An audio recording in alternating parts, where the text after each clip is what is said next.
ఈ రోజు వీడియోలోకి వెళ్ళిపోదాం. కార్తీక్ ఫోన్లో మోనిత మెసేజ్ చూసి అసలు నిజం తెలుసుకున్న దీప మోనితకి దిమ్మ తిరిగే షాక్ ఇచ్చింది. అసలు కార్తీక్ ఫోన్కి మోనిత పంపిన మెసేజ్ ఏంటి? ఆ మెసేజ్లో అసలు నిజం ఏం దాగుంది? దాన్ని చూసి దీప మోనితకి దిమ్మ తిరిగే షాక్ ఏమిచ్చింది అని ఆలోచిస్తున్నారా? అయితే ఈ వీడియోని చివరి వరకు మిస్ కాకుండా చూసేయండి. అప్పుడే మీకు క్లియర్గా అర్థమవుతుంది. కార్తీక్ని తీసుకొని సౌందర్య కిందకి భోజనం చేయడానికి వస్తుంది. కార్తీక్ భోజనం చేయకుండా ఆలోచిస్తూనే ఉంటాడు. భోజనం చేసేటప్పుడు హిమా శౌర్య కూడా వచ్చేస్తారు. హిమా శౌర్యని చూసి ఒక్కసారే షాక్ అయిపోతాడు కార్తీక్. ఇంకా పిల్లలిద్దరూ దీపను అడిగితే ఏం చెప్పాలా అని చెప్పి కార్తీక్ చాలా టెన్షన్ పడుతూ ఉంటాడు. ఇంకా అందరూ మౌనంగా ఉండడం చూసి ఏంటి మేము వస్తే ఎవరూ మాట్లాడతలేదు, కనీసం మా ముఖాలు చూసి నవ్వను కూడా నవ్వడం లేదని చెప్పి పిల్లలిద్దరూ అంటారు. ఇంకా కార్తీక్ నవ్వుతూ ఉన్నట్టు ముఖం పెడతాడు. ఇంకా పిల్లలిద్దరూ దీప ఎక్కడ ఉందని వెతుకుతూ ఉంటారు. డాడీ అమ్మ ఏది అని చెప్పి కార్తీక్ని అడుగుతారు. ఇంకా ఏం సమాధానం చెప్పాలో తెలియక కార్తీక్ సౌందర్య ఇంకా చూస్తాడు. ఇంకా సౌందర్య మీ అమ్మ శ్రీనగర్ బస్తీకి వెళ్ళింది అని చెప్పి సౌందర్య అనడంతో ఏంటి నానమ్మ, అదేంటి అమ్మ ఇక్కడే ఉంటానని చెప్పింది కదా, మళ్ళీ శ్రీనగర్ బస్తీకి వెళ్ళడం ఏంటి? డాడీ అమ్మను మళ్ళీ వెళ్ళిపోమన్నారా అని చెప్పి కార్తీక్ని అడుగుతారు. ఇంకా కార్తీక్ లేదమ్మా, మీ అమ్మ అక్కడే బాగుంటుంది, నేను అక్కడే ప్రశాంతంగా ఉంటాను అని చెప్పి అక్కడికి వెళ్ళింది, మీరు వస్తే తీసుకురమ్మని చెప్పింది అని చెప్పి కార్తీక్ అంటాడు. సరే మీరు ఫ్రెష్ అయిపోయి భోజనం చేసి అప్పుడు మీ అమ్మ దగ్గరికి వెళ్ళండి అని చెప్పి సౌందర్య అంటుంది. డాడీ ఇప్పుడే వచ్చేస్తాం, మేము భోజనం చేసిన తర్వాత నువ్వే అమ్మ దగ్గరికి తీసుకువెళ్ళాలి అని చెప్పి పిల్లలిద్దరు అడుగుతారు. సరే అమ్మ నేనే తీసుకువెళ్తాను అని చెప్పి కార్తీక్ అంటాడు. ఇంకా ఇద్దరు పైకి వెళ్ళి రెడీ అవ్వడానికి వెళ్తారు. ఇంకా సౌందర్య కార్తీక్ని చూసి ఏంటి కార్తీక్ ఇప్పుడు పిల్లలకి ఏం సమాధానం చెబుతారు? ఇప్పుడు దీప అక్కడే ఉంటానంటుంది, మరి అమ్మ అక్కడే ఉంటానంటుంది ఏంటి డాడీ అంటే పిల్లలకి ఏం సమాధానం చెప్తావురా అని చెప్పి సౌందర్య అంటుంది. ఇంకా కార్తీక్ వీళ్ళతో పాటు నేను అక్కడే ఉండిపోతానమ్మా అని చెప్పి కార్తీక్ అంటాడు. ఏదైతే అదే జరుగుతుంది అని చెప్పి కార్తీక్ భోజనం చేయకుండానే ఇంకా లెగిసేస్తాడు చేతులు కడిగేసుకొని. ఇంకా పిల్లలిద్దరిని తీసుకొని దీప దగ్గరికి వెళ్తాడు కార్తీక్. దీప ఇల్లు శుభ్రం చేస్తూ ఉంటుంది. వెనక నుంచి వెళ్ళి అమ్మ అని చెప్పి పిల్లలిద్దరూ దీపను హద్దుకుంటారు. ఇంకా పిల్లల్ని చూసిన సంతోషంలో ఎప్పుడొచ్చారమ్మా అని చెప్పి పిల్లలిద్దరిని అడుగుతుంది దీప. ఇప్పుడే వచ్చావమ్మా, నువ్వు అక్కడ లేవని తెలిసి శ్రీనగర్ బస్తీకి వచ్చేసావని తెలిసింది, అందుకే డాడీ ఇక్కడికి తీసుకొచ్చారు, ఎందుకమ్మా మళ్ళీ ఇక్కడికి వచ్చేసావు అని చెప్పి పిల్లలిద్దరు అడుగుతారు. నాకు ఇక్కడే ప్రశాంతంగా ఉంటుందమ్మా, ఇక్కడే నాకు కంఫర్ట్గా ఉంటుంది అని చెప్పి దీప అంటుంది. మరి నువ్వు ఇక్కడ ఉంటే డాడీ ఇక్కడ ఉండలేరు కదమ్మా, మరి డాడీకి కంఫర్ట్గా ఉండదు కదా అని చెప్పి పిల్లలు అడుగుతారు.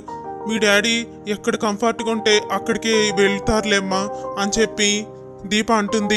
ఇంకా కార్తీక్ అక్కడికి వచ్చి నేను కూడా మీతో పాటు ఇక్కడే ఉంటాను అని చెప్పి కార్తీక్ అంటాడు. అవునా డాడీ, మీరు కూడా మాతో పాటు ఇక్కడే ఉంటారా, ఇంకా అక్కడికి వెళ్ళరా అని చెప్పి పిల్లలిద్దరు అడగడంతో అవునమ్మా మీతో పాటు నేను ఇక్కడే ఉంటాను అని చెప్పి కార్తీక్ అంటాడు.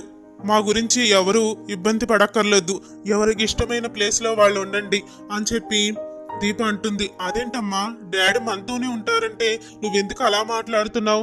డాడీ అమ్మ అలాగే చెప్తుంది కానీ మీరు ఇక్కడే ఉండండి అని చెప్పి హిమ అంటుంది. ఇంకా మీ డాడీ మీరు ఇక్కడ పడుకోండి, నేను హాల్లో సోఫాలో పడుకుంటాను అని చెప్పి దీప అంటుంది.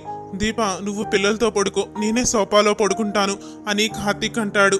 అదేంటి డాడీ నీకు అక్కడ కంఫర్ట్గా ఉండదు కదా, నువ్వు కూడా ఇక్కడే పడుకో అని చెప్పి పిల్లలిద్దరూ అంటారు. వద్దమ్మా నేను అక్కడ పడుకుంటానులే అని చెప్పి ఇంకా కార్తీక్ హాల్లో చాప వేసుకొని పడుకొని ఉంటాడు. ఇంకా కార్తీక్ని చూసి దీపకి చాలా జాలి వేస్తుంది. కానీ మోనిత అన్న మాటలు మళ్ళీ గుర్తుకొస్తాయి దీపకి. ఇంకా దీప పడుకుంటుంది. ఇంకా ఉదయం అవుతుంది. ఉదయం లేవంగానే అందరికీ టిఫిన్ రెడీ చేస్తూ ఉంటుంది దీప. ఇంకా కార్తీక్ బయట బ్రష్ చేస్తూ ఉంటాడు. కార్తీక్ ఫోన్ మోగుతూ ఉంటుంది. ఏంటి డాక్టర్ బాబు ఫోన్ వస్తున్నట్టుందని చెప్పి ఫోన్ చూస్తుంది దీప. ఫోన్ చూడంగానే దాంట్లో మోనిత వాయిస్ మెసేజ్ ఉంటుంది.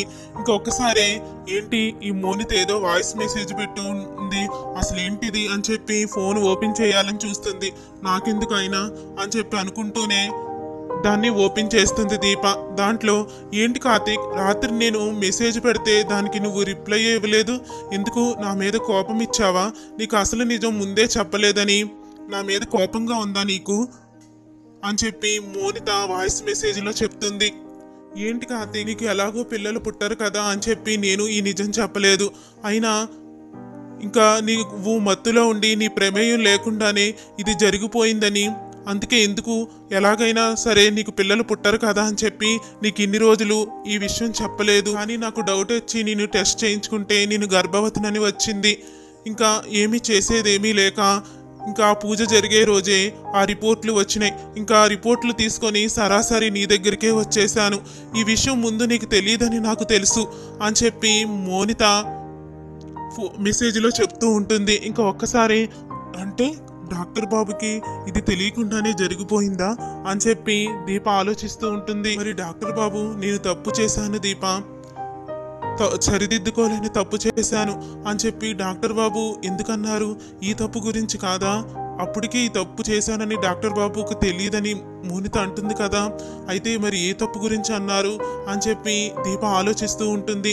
ఇక అంతలో పిల్లలిద్దరూ కార్తిక్కి ఇవ్వాలనుకున్న గిఫ్ట్ తీసుకొని వస్తారు. అది దీపక్ చేతికి ఇస్తారు. అమ్మ ఇది చూడు అని చెప్పి ఇస్తారు. ఏంటమ్మా ఇది? ఇది డాడీ రూమ్లో ఉంది. మేము నిన్న ఫ్రెష్ అవ్వడానికి డాడీ రూమ్లోకి వెళ్ళాం. అప్పుడే ఇది మాకు కనిపించింది. డాడీ నీకేదో గిఫ్ట్ ఇవ్వాలని మళ్ళీ మర్చిపోయినట్టున్నారు. ఈ గిఫ్ట్ డాడీ రూమ్లో ఉంది, చూడు, నీకే ఇవ్వాలనుకున్నారు. దీప, ప్రేమతో దీప అని రాసుందమ్మా అని చెప్పి పిల్లలిద్దరు అంటారు. ఒకసారి ఇది ఓపెన్ చేయమ్మా, దీంట్లో ఏముందో చూద్దామని చెప్పి పిల్లలు అంటారు. వద్దులేమ్మా, ఇవన్నీ ఎందుకు అని చెప్పి దీప అంటుంది. లేదమ్మా, నువ్వు ఓపెన్ చెయ్యి అని చెప్పి హిమ అంటుంది. ఇంకా ఆ గిఫ్ట్ని ఓపెన్ చేస్తుంది దీప. గిఫ్ట్ని ఓపెన్ చేయగానే దాంట్లో కవితల పుస్తకం ఉంటుంది.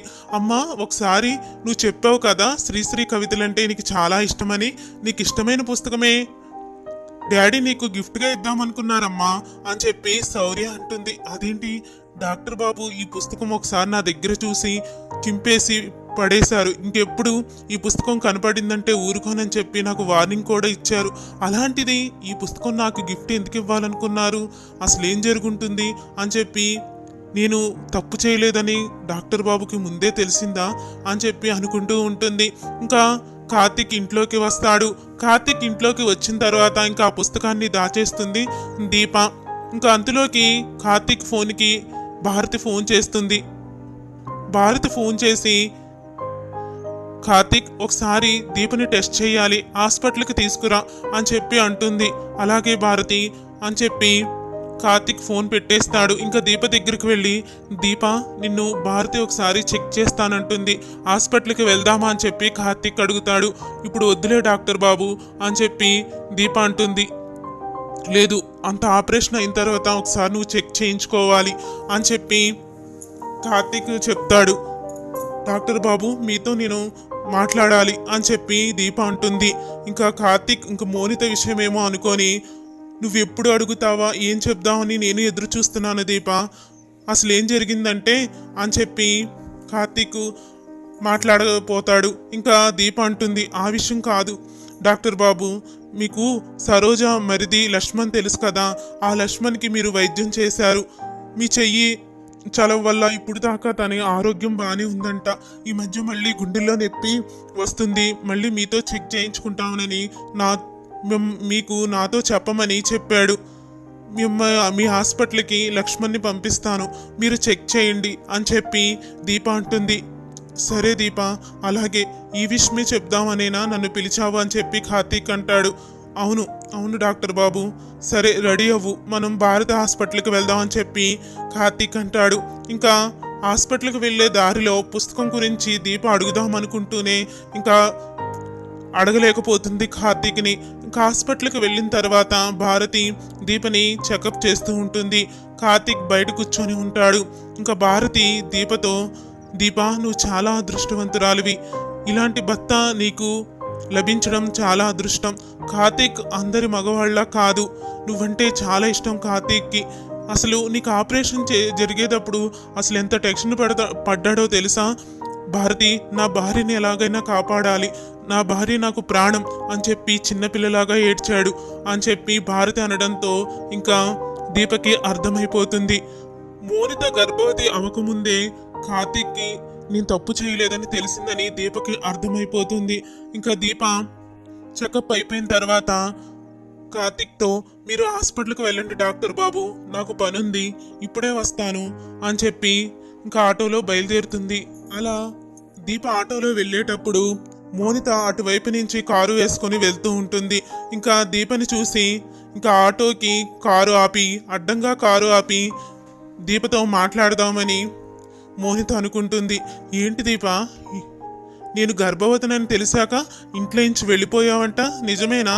అయినా ఇన్ని రోజులు నిన్ను అపార్థం చేసుకున్నాను దీప, ఇప్పటి నుంచి మన ఇద్దరం అక్కా చెల్లెళ్ళం, మంచి ఫ్రెండ్స్ కింద ఉందాం అని చెప్పి మోనిత అంటుంది. ఇంకా దీప ఏమీ మాట్లాడదు. ఏంటి దీప, ఏం మాట్లాడవేంటి? ఆహా, నేను కార్తీక్ని నా వాడిని చేసుకున్నానని షాక్లో ఉండిపోయావా ఇంకా అని చెప్పి మోనిత అంటుంది. అయినా సరే దీప ఏమీ మాట్లాడదు. ఇంకా నువ్వు హాస్పిటల్లో ఉన్నప్పుడు ఏమన్నావు? నేను బతుకుండంగా ధైర్యం చేసి నువ్వు డాక్టర్ బాబుని పెళ్లి చేసుకోలేవు కదా మోనిత అన్నావు కదా, మరి ఇప్పుడేం చేస్తావు? ఇప్పుడు కార్తీక వల్ల నేను గర్భవతిని అయ్యాను, ఇప్పుడేం చేస్తావు అని చెప్పి మోనిత దీపను అడుగుతుంది. ఇంకా దీప కోపం ఆగుకోలేక మోనిత చెంప పగలగొడుతుంది. ఏంటే, డాక్టర్ బాబుకి నేనంటే ప్రాణం, ఏదో తెలియని మత్తులో నీ దగ్గరికి వస్తే డాక్టర్ బాబుని లొంగ తీసుకున్నావు, అంతే తప్ప నీ మీద ఇష్టం ఉండి ఆయన నీ దగ్గరికి రాలేదు. ఇప్పుడు కూడా నువ్వంటే ఆయనకి ఇష్టం లేదు, కానీ నువ్వు డాక్టర్ బాబుని ప్రేమించిందని హిమని చంపించావు, నన్ను కూడా చంపాలని చూసావు. అలాంటిది నువ్వు ఏ కుట్ర చేసి ఇలా గర్భవతి అయ్యావో తెలుసుకుంటాను. నీ అసలు రూపం డాక్టర్ బాబుకి తెలిసేలా చేస్తాను. అసలు నీకు ఈ గర్భం ఎలా వచ్చిందో, నువ్వు ఆడుతున్నది నాటకమో లేదో తెలియచేస్తానే అందరికీ అని చెప్పి దీప మోనితకి వార్నింగ్ ఇస్తుంది. చూశారుగా ఫ్రెండ్స్, నెక్స్ట్ జరగబోయే కథ ఇదే. మరి మోనిత ఆడుతున్న నాటకాన్ని దీప బయట పెడుతుందో లేదో తర్వాత జరిగే కథలో తెలుసుకుందాం. ఈ వీడియో మీకు నచ్చినట్లయితే లైక్ చేయండి, షేర్ చేయండి, కామెంట్ చేయండి. ఇలాంటి లేటెస్ట్ అప్డేట్స్ గురించి మరెన్నో చూడాలనుకుంటే మా ఛానల్ని సబ్స్క్రైబ్ చేసుకోండి.